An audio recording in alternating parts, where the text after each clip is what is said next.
kita lebih bangga kalau anaknya jadi kontraktor daripada jadi ulama. Lebih bangga mereka punya anak pengurus MBG.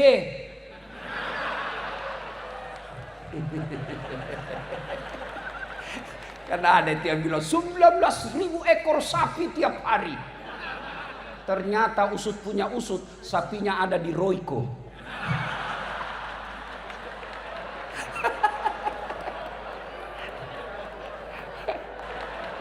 Saya lah kira-kira yang paling berat tugasnya. Kalau tadi Ustadz Fahru Rosi, alumni Pondok Pesantren Gontor, dilanjutkan dengan Ustadz Luqmanul Hakim, juga dari Gontor. Dan insya Allah sebentar guru saya juga Ustadz Abdul Somad. Tiga-tiga beliau ini pesantren terkemuka. Saya hanya dosen sospol. Satu-satunya pesantren yang pernah saya alami adalah pesantren kilat. Saya berpikir-pikir, selama ini Pak Kiai, kalau saya diundang ceramah banyak kiai di dalam, saya masih percaya diri. Saya bisa bilang, saya diundang satu-satunya alasan karena sayalah yang paling banyak follower saya di sini. Di sini saya tidak berlaku kalimat itu. Kenapa? Ada guru kita Ustadz Abdul Somad yang lebih banyak lagi followernya dari saya. Maka saya timbang-timbang, kenapa saya diundang? Karena sayalah yang paling lucu dari 4 penceramah ini.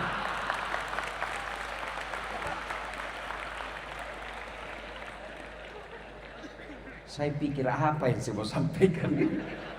Allah Karim, musibah besar buat saya. Baiklah, saya coba-coba sendiri dengan cara saya sendiri. Ibu-ibu, adik-adik sekalian, kalau saya ikut pilkada, kalah, masih ada pilihan. Ikut lagi 5 tahun yang akan datang. Bapak Prabowo 4 kali ikut pilpres baru menang. Saya tidak disenang sama gubernur kalau saya pegawai. Saya masih ada pilihan. Apa? Pensiun dini. Selesai masalah. Saya merantau ke Jawa. Di Jawa tidak enak. Mulere, mangan orang mangan, yang penting ngumpul. Pulang lagi saya ke Sulawesi. Saya merantau ke Malaysia. Malaysia tidak nyaman. Masih ada pilihan. Saya balik ke Indonesia. Ibu-ibu, suami cerewet, malas cari nafkah, ada pilihan? Ada. Pulangkan saja aku pada ibuku, atau ayo lanjut. Lihatlah tanda bekas tampar. Oh, berarti generasi tua.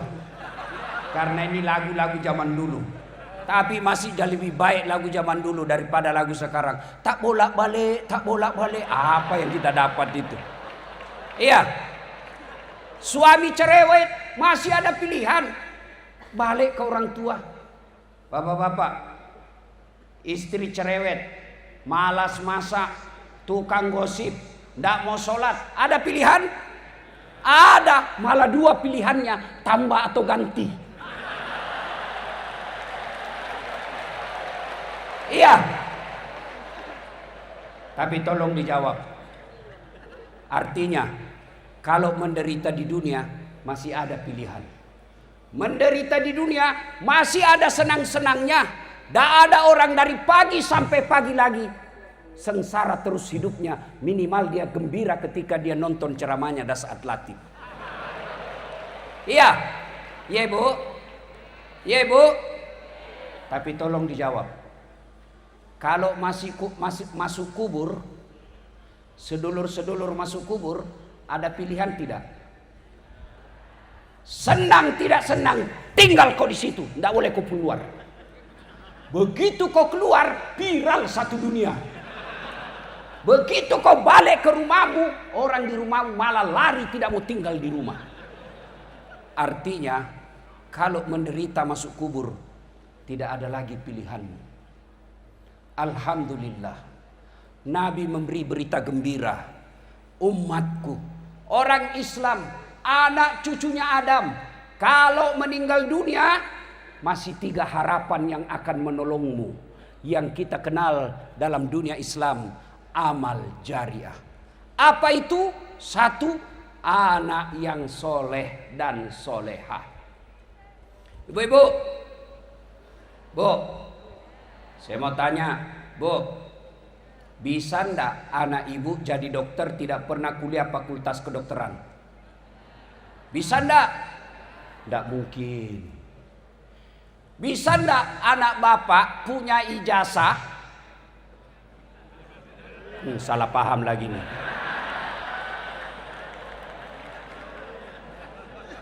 Sudah ndak usah itu kalau gitu. Bisa ndak bapak ibu sekalian punya anak jadi kapolsek bukan polisi? Ndak mungkin. Bisa ndak anak bapak ibu sekalian jadi tentara tidak pernah daftar lulus tentara? Ndak mungkin. Bisa ndak anak bapak ibu sekalian jadi anggota DPR tidak pernah caleg? Bisa, bawa kursi sendiri, tapi beleng-beleng. Iya. Tolong jawab, Bapak Ibu, adik-adik sekalian. Bisa ndak anak kita soleh dan soleha meskipun tidak jadi dokter? Bisa. Bisa ndak anak kita soleh dan soleha meskipun tidak kuliah? Bisa. Maknanya menjadikan anak kita soleh dan soleha jauh lebih mudah, jauh lebih murah daripada jadi anggota DPR.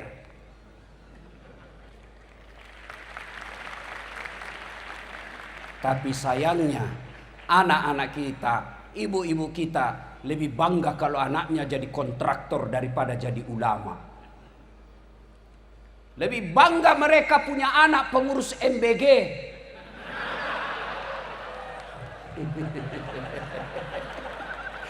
Karena ada yang bilang 19.000 ekor sapi tiap hari. Ternyata usut punya usut, sapinya ada di Royco.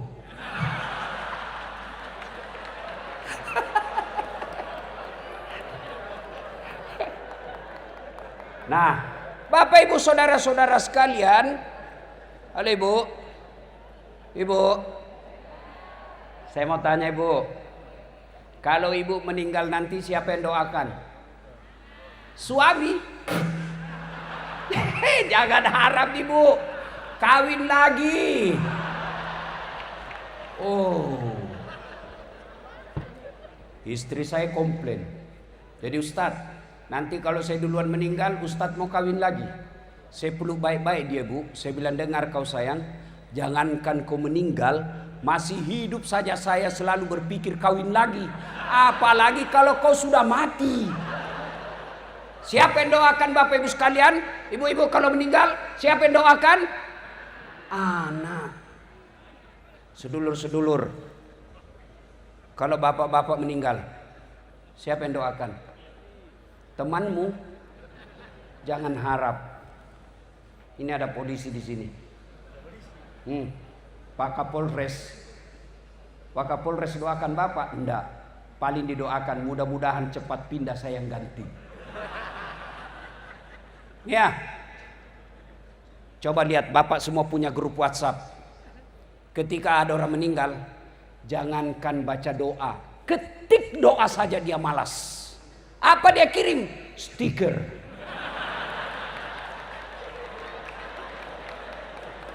Al-Fatihah. Dia tidak baca itu. Bapak ketawa karena bapak semua pelakunya. Iya. Siapa yang doakan kita? Anak yang soleh dan soleha. Alangkah bahagianya kita. Alangkah bersyukurnya kita. Ketika sudah jasad kita ditanam dalam tanah, anak membangunkan masjid untuk orang tuanya. Ketika kita sudah pensiun, orang tua kita sudah tidak mampu mencari nafkah, anak-anaknya bermusyawarah, 5 anaknya masing-masing musyawarah, saudara-saudaraku yang kakak berpidato, adik-adik sekalian, bapak sudah pensiun. Tidak boleh lagi memikirkan sembako. Tidak boleh lagi pikir token listrik. Mulai hari ini 1 anak 2 juta transfer ke orang tua. 5 anaknya 10 juta gaji pensiunnya dari anaknya. Halalan thayyiban. Yang banyak kita lihat dimuliakan di media sosial, dihormati di kantor, dicium tangannya anak buahnya, sampai di rumahnya dimaki-maki sama anaknya yang masih SMP. Demi Allah, orang tua seperti itu rugi lahirkan anak. Anak yang soleh dan solehah inilah yang menjadi harapan kita. Dia akan mendoakan. Orang tuanya sudah di alam kubur. Setiap sujudnya dalam sholat 5 waktunya, apa yang diucapkan? Allahumma gfirli wali walidayya warhamhuma kama rabbayani saghira. Itulah anak yang hebat. Tapi lihat anak-anak modern sekarang, makin kaya orang tuanya makin kurang ngajar. Oh, sama cowoknya sopan betul. Iya kak. Sama bapaknya dia sliding tangannya. Baru 2 bulan pacaran sudah panggil papi mami.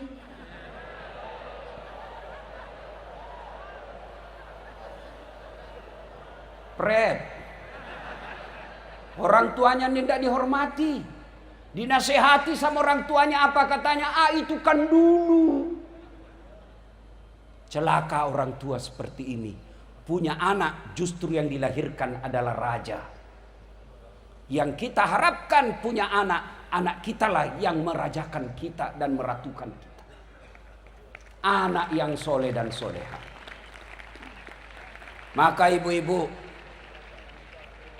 contohlah anaknya Ibrahim alaihissalam.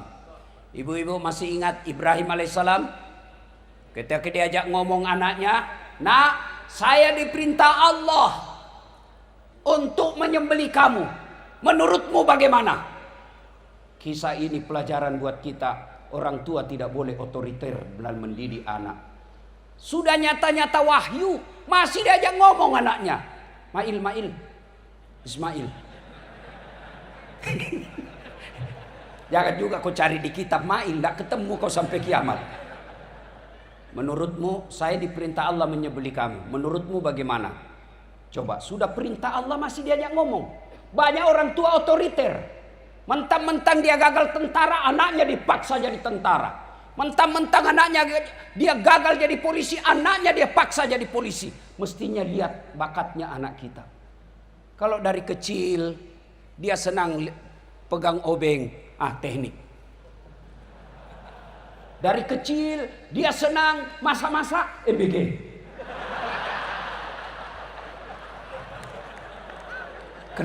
Saya heran kenapa sensitif sekali nih MBG. Mungkin karena tidak masuk akal ini ya. Iya. Adik-adik sekalian, ketika Ibrahim ajak anaknya ngomong, nak, saya diperintah Allah menyembelih kamu. Menurutmu bagaimana? Kira-kira kalau anak bapak yang milenial atau Gen Z, yang SMP di rumah, nak, saya diperintah Allah potong kamu. Menurutmu bagaimana? Jawabannya, kenapa saya, mak? Kenapa saya, pak? Kakekku aja yang sudah mau mati. Ini jawaban orang pintar tapi tidak soleh. Maka yang kita minta bukan anak pintar tapi anak soleh. Kenapa? Kalau dia soleh insya Allah pintar. Kalau pintar belum tentu soleh. Maka doa Nabi Ibrahim, Allahumma rabbi habli minas solihin. Berikan hamba anak yang soleh. Nah Bapak Ibu saudara-saudara sekalian, mendengar permintaan ayahnya ini, apa jawaban Ismail? Pak, don't worry, be happy. Jangan cemas Pak, laksanakan. Insya Allah Bapak mendapati saya anak yang sabar. Itulah anak yang kita harapkan. Perintah agama tidak membantah, sami'na wa ata'na. Maka ibu bapak yang pertama yang mengalir terus amalnya anak yang soleh dan soleha. Ada yang tanya, Ustadz, bagaimana kami ini ibu yang tidak punya anak? Bagaimana kami ini bapak yang tidak punya anak? Tidak punya harapan dong. Oh, anak yang dimaksud di sini bukan sekedar anak yang dilahirkan dari perut istri kita, tapi anak yang dimaksud di sini masuk di antaranya anak murid yang kita ajarkan. Ibu-ibu yang tidak punya anak, lihat anak-anak didik di kantor, temui gurunya, Ustadz, ada anak hafal Quran kah di sini? Ada anak yatim kah di sini? Berapa biayanya 1 bulan? 700.000. Saya tanggung sampai dia selesai. Selama anak itu dia gunakan ilmunya, selama itu ibu punya kiriman amal meskipun bukan dari anak kandung sendiri. 2, karena waktu terbatas. 2. Enggak, saya yang panik di sini, Pak. Ini berat sekali di ceramah, Pak. Demi Allah, saya juga tidak tahu kenapa tiba-tiba suara saya susah keluar. Karena saya stres dari tadi, Pak. Mikir saya gimana, apa yang saya mau sampaikan. 2, kata Nabi, adalah harta yang telah kita sedekahkan fisabilillah. Ibu-ibu, Bu, ini terutama yang banyak emasnya. Kalau ibu meninggal nanti siapa yang pakai emasnya, Bu? Anak? Bukan, istri kedua. Begitu ibu meninggal, suami nangis. Tidak kusangka kau cepat sekali meninggalkanku, sayang. Dia buka cincinnya, Bu. Dia paksa keluar cincinnya, Ibu. Tidak mau keluar, dikasih sabun. Selesai dia cabut cincin, dia cabut lagi gelangnya, Ibu. Ini gelang saya ini. Saya belikan kamu dulu waktu kita pergi umroh. Dia cabut gelangnya, Ibu. Sudah itu dia cabut lagi kalungnya, Ibu. Ini kalung saya belikan kau usia pernikahan 10 tahun. Terakhir gigi palsunya ibu pun dia cabut. Sudah itu dia bungkus. Dia bungkus cincinnya ibu, gelangnya ibu, kalungnya ibu, dia bungkus sambil menangis. Dia simpan dalam lemari. Selamat tinggal sayang. Betapa cepat kau tinggalkan aku. Dia simpan. 3 bulan kemudian pergi reuni Gontor. Ketemu janda. Oh. Piye kabare, Mbak? Api-api, Mas. Sampean api. Saya gimana, Kak? Istri saya meninggal. Sampean duda? Iya. Saya juga janda. Oh, cocok dong. Oh, cinta lama bersemi kembali. Dia balik ke rumahnya. Dia ambil tadi emas yang dia simpan di lemari.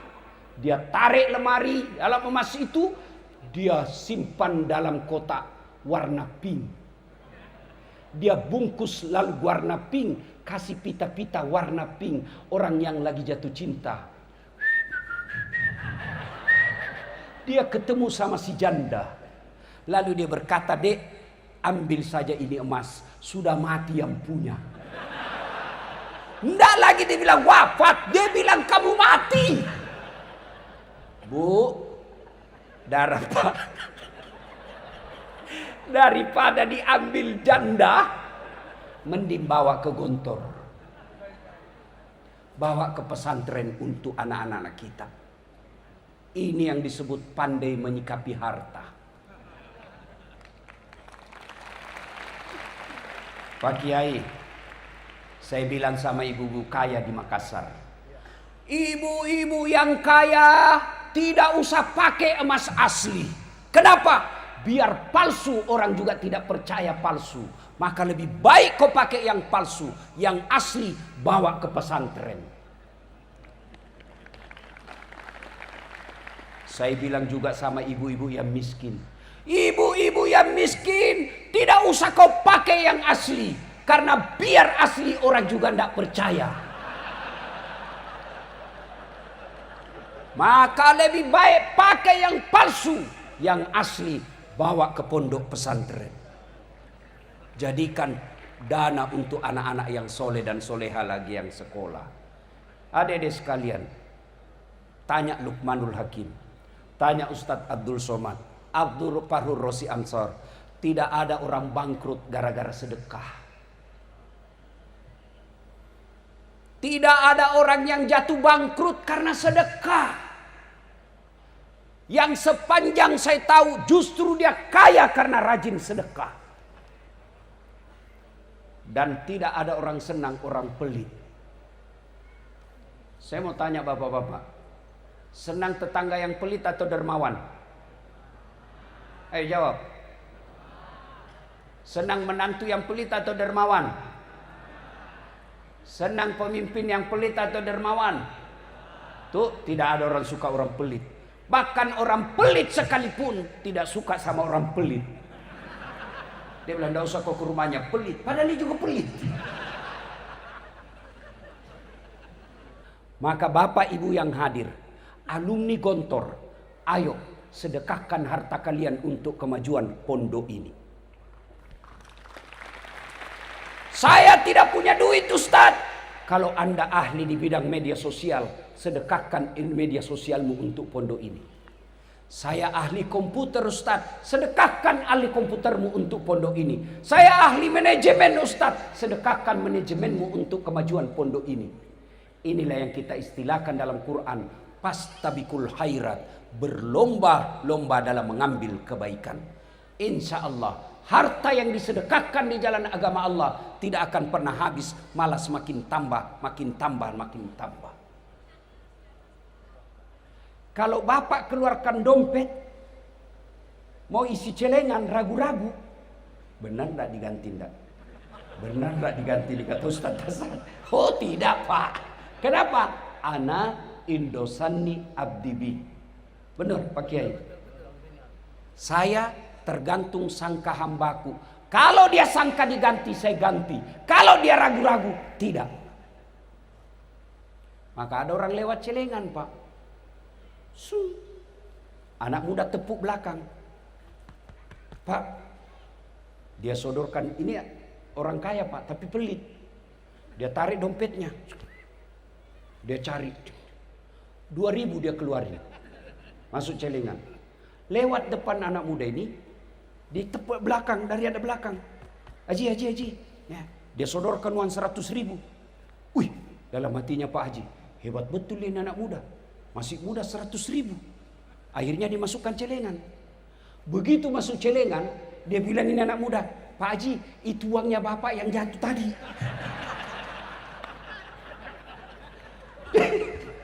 Begitu pelitnya Pak Kiai. Selesai sholat Jumat, dia datangi takmir masjid. Dia bilang ada salah masuk itu tadi Ustaz.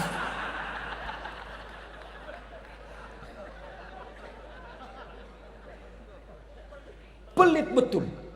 Maka dedek sekalian, bagi manajemen modern Eropa, Amerika, Australia, cendekiawan mereka berkata kalau mau maju ekonomi, kalau mau banyak duitmu, dia pakai manajemen ekonomi modern. Bagi kita pakai manajemen ilahiyah. Apa? Sedekah.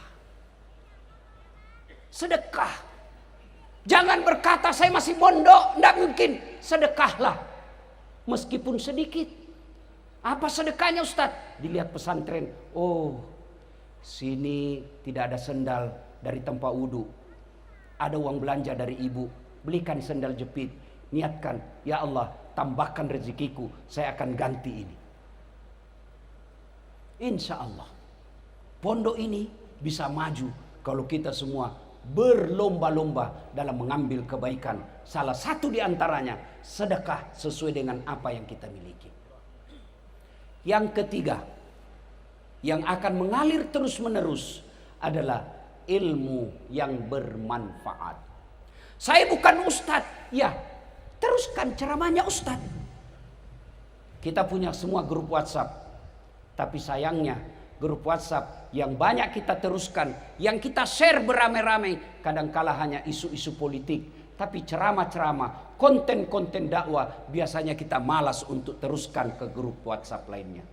Bapak terima ceramahnya guru kita Ustadz Abdul Somad, terima, sebarkan ke orang lain. Kalau 10 grup, satu grup 100 orang, 500 orang, masa tidak ada yang nyangkut? Ilmu yang bermanfaat.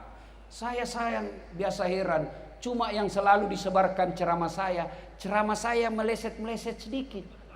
Dilihat dosa, tidak dilihat barang bagus. Itu aja yang banyak disebarkan. Bapak ibu saudara-saudara sekalian, anak yang soleh dan soleha, harta yang telah kita sedekahkan, ilmu yang bermanfaat, alhamdulillah berkumpul di tempat ini. Inilah tempatnya ketiga-tiganya. Anak yang soleh dan soleha, anak pondok kita, anak pesantren kita. Bayangkan 100 tahun, bukan jumlah waktu yang ringkas. 100 tahun kita lihat Pak, banyak perusahaan, banyak organisasi bertahan 100 tahun. Tapi mungkin karena didukung oleh harta yang banyak.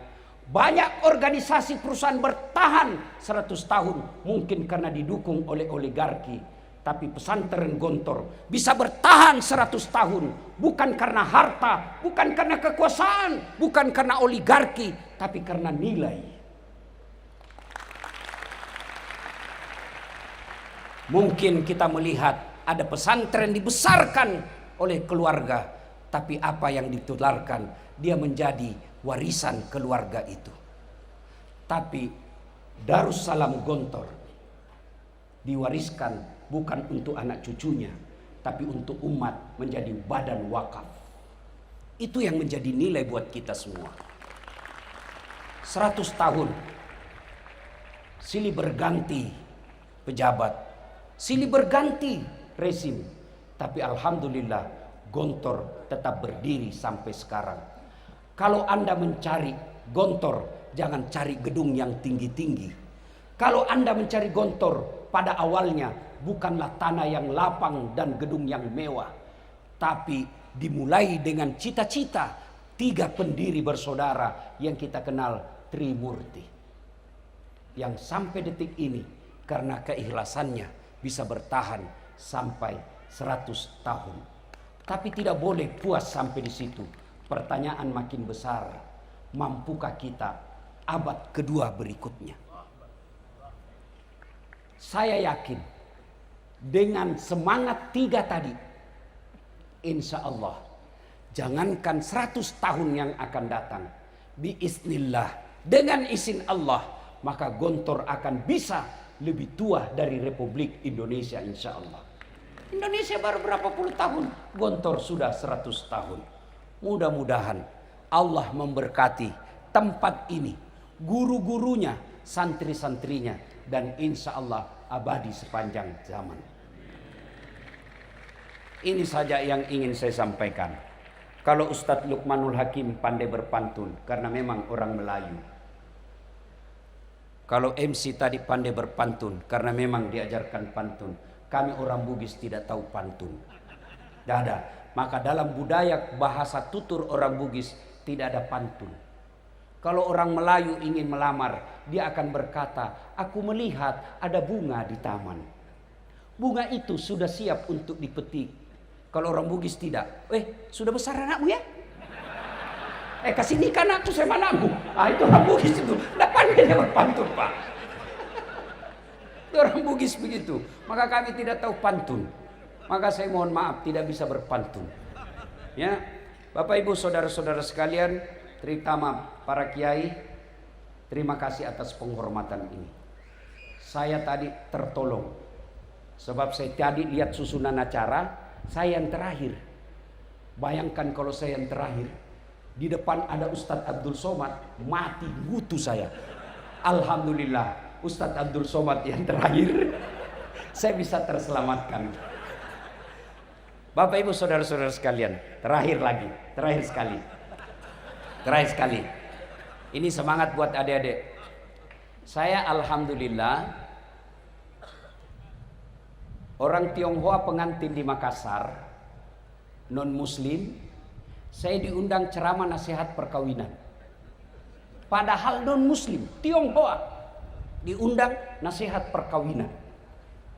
Bahkan Cap Gome kemarin, Cap Gome tahun baru Tionghoa, tablik akbar di Klenteng, saya diminta ceramah.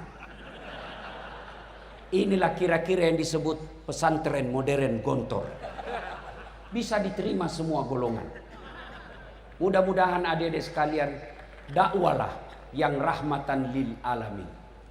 Kalau Anda ahli dakwah, jangan menakut-nakuti. Ada orang ceramah, baru baca satu hadis, kayak dia panitia hari kiamat. Saya pun dibully di medsos.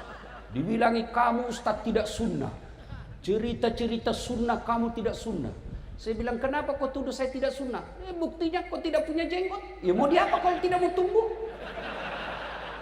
Maka adik-adik pesantren, ayo silakan jadi mubalik yang bisa diterima semua orang. Yang kita kenali dengan ulama modern. Itulah yang diharapkan oleh pidato tadi Pak Kiai Hazan. Apa tadi? Apa yang tidak diajarkan? Apa yang tidak dimiliki? Insya Allah kalau ini kita pegang baik-baik, maka pesantren Gontor akan menjadi pesantren teladan di bumi Nusantara. Demikian, lebih dan kurangnya mohon dimaafkan. Usikum wa nafsi bitaqallah, pastabikul khairat. Assalamualaikum warahmatullahi wabarakatuh.